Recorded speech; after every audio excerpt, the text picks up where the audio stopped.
Hello and welcome back to Talon 101. This time we're gonna talk about DF3, DF3-4, and DF3 Forward. And most importantly, the new thing that Hwoarang got, DF+3, which allows you to do double claymore in any right foot forward situation, which is pretty big. So now Hwoarang has added a little sauce to his master's move here in Tekken 8. So let's start with the frame data. It comes out again at 22 frames, it's -4 on hit, and it's -14 on block, just like in Tekken 7. There was a time where it was -12, but it's back to Tekken 7's number at -14. The situation on hit for DF3 isn't special. It's -4, so if you want to continue stealing your turn, feel free to down jab or use an evasive move, whether it'll be back 1, back 2, or even potentially low crush your opponent with an orbital heal. The real magic comes from the second hit, which is DF3-4, as that knocks the opponent down. And of course, it's also -14 on block. Now, why is this magic? Because if the opponent decides to wake up backwards after getting hit by double claymore, a well-timed Peacekeeper will hit them for extra damage, which is great. And it's just like, okay, so the opponent has other options naturally to avoid that, right? Yes, so if they do side roll to the left or towards the right, they'll avoid the Peacekeeper, but you're safe. That makes it a really good Okizeme option for Hwoarang. And if they stand up, which is what most opponents will normally do, well, they're blocking that. So having this as a more or less quote-unquote pseudo-guaranteed follow-up allows you to do different stuff and mix it up. So now you can do running 3 right after DF3-4, and now the opponent has to wake up to +6. Now, of course, if they side roll, they're going to avoid that, but if they wake up backwards or if they stand up, they're going to eat that. So let's go back to wake up backwards and change this to running 3. Same deal. Now you can also add other stuff like a DF3 forward cancel and hit them with LFS down 4. You can add DF3-4 and dash into a down back 4. Now, of course, that's a little bit iffy depending on whether they wake up backwards or stand up. So if we bring this back to stand up and we dash into down back 4, that hits, but against wake up backwards a little bit far. So you want to lab out all those little wrinkles so that you have options that do hit. But for the most part, with Peacekeeper holding the line after DF3-4 on hit, you can do pretty much whatever you like. Now, I did mention DF3 forward. So if you hold forward right after pressing DF3, you will remain in left flamingo and you get to cancel something like this, and you continue to remain armor, which is very important, as if you were to use this as an approach tool somewhere in neutral, after 2 cancels already in front of your opponent's face. Actually, even after just 1 cancel, you're within range to throw out like a heat engager right in front of your opponent. A heat engager or a long low like combat low and LFS down 4. Well, of course, mind the distance, but it's pretty far. And the biggest buff out of all of this is the way the Tekken 8 system works for Powercrushes. So if the opponent decides to interrupt you as you do your strings, so if, let's say, I'm gonna do 1, 2, 3 on block, and I armor, right? I'm completely safe. And that whole freeze screen right there, right? That allows you to confirm the second hit of DF3-4 with ease. Just showing that again. I take at least 32 frames to press the second kick. That's a lot of time.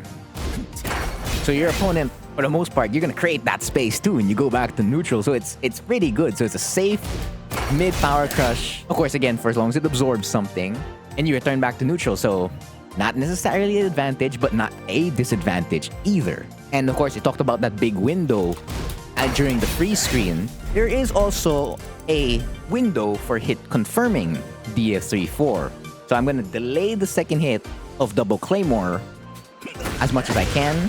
And as you can see, that's 2 hits. Now, is this hit confirm viable? Yes? Question mark. It requires a lot of practice.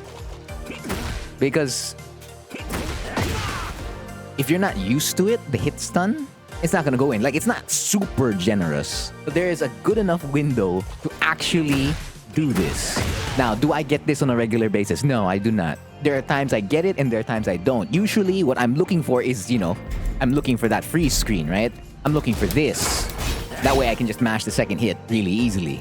But if you can get it on hit naturally, then man, you're looking at a really good scenario every single time. Now, key part about this Power Crush is that the first hit is when the armor activates. as soon as Hwoarang does the second hit, there is no more armor attached to this at all. Like, no more armor. So how do I demonstrate that? So we're gonna go to defense, and we're gonna have Hwoarang just throw out DF+3 right? So you saw that earlier when I absorbed the jab. I'm fine, right? So I'm gonna backdash a little bit, and I'm gonna power crush the second hit. Very easy. Back 1 the second hit, we trade. Back 2, see, I win. So there's no more armor attached to the second hit. So if you're throwing this out at like the middle of the stage, trying to catch an opponent for pressing a button, be careful about that one part because it's not the second hit that's armored. Only the first hit is armored. The other thing about this move is that it tracks towards the right. So if you were to do something as basic as 2-3 and put yourself at +3 in left flamingo, you will catch the opponent. Now again, yes, Hwoarang is a below average sidestep, but for the most part it catches even Lily. And if we move this towards sidestep left, as you can see, no tracking towards the left whatsoever. And this move is very important when it comes to LFS forward 3 and CD3. Because this is the one move that's probably gonna keep you safe more often than not. And now, before I forget, DF3 forward, or DF3, right? DF3-4, that's its input in left foot forward, that's its input in left flamingo. Now it has an alternative input, DF2+3-4. So for as long as you press DF2+3, you will get double claymore, the first hit. And of course, all you gotta do is press the 4 to get the second hit, which means you can now do this in right foot forward, which is big. So now you can do something like 2-1 on block and check them with an armored mid. Because before, the only power crush you had was a high power crush that was a little bit on the slow end. It's still really good, but the thing is, it was a high. So your opponent, right, could easily just jab you in this scenario and then duck right after, and you'll get punished. That hurt a lot. That hurts way too much. Now, you will not have that situation in RFF anymore for as long as you remember to use double claymore, because you're gonna push your opponent back into neutral, which is great. However, one small thing about this RFF version, for some reason, it is not the same as its left foot forward or left flamingo counterpart, right? It does track towards the right. RFF's double claymore, for some reason, does not track there at all. It is not. So this is a similar frame situation. I'm +2 on block. The second hit will track, yes, but by that point, you probably got punished as they step. Hell, they even get my back. So it's just like, okay, why does it do that? I don't know. It doesn't even track towards the left either. I feel like it should be the exact same move. Perhaps it's the trade-off for being able to do it in right foot forward. See, even if I change it to +4, even if I change it to +5, there's still no dice. So I'd be really careful in throwing this situation out, or throwing this move out. And only really throw it when you know that they probably would challenge. Because it just takes one step and, well, you're dead. So yeah, that was double claymore, DF3-4. This move is honestly something I press way more often simply because of the Tekken 8 system of power crushes. So if like an opponent is +5, I'm not shying away from throwing out my power crush, because a jab challenge at +5 is something I can take. Actually, even a +3 is something I can take if that's the situation I'm going to end up with.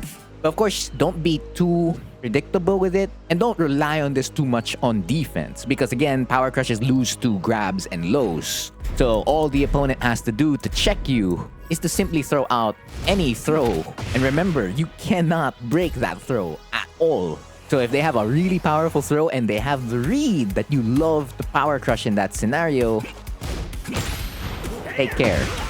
But yeah, it's always done the same thing it always has for Beck in previous games as soon as he got double claymore, and for Hwoarang as well in all the seasons of Tekken 7.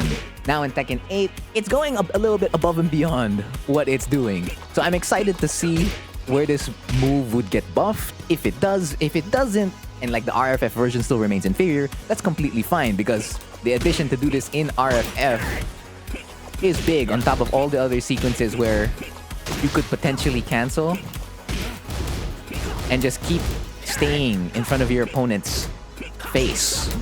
I love it. But yeah, that's everything I know about the double claymore. So that's been the lesson for this video. Again, I've been Frontier, and thank you for watching.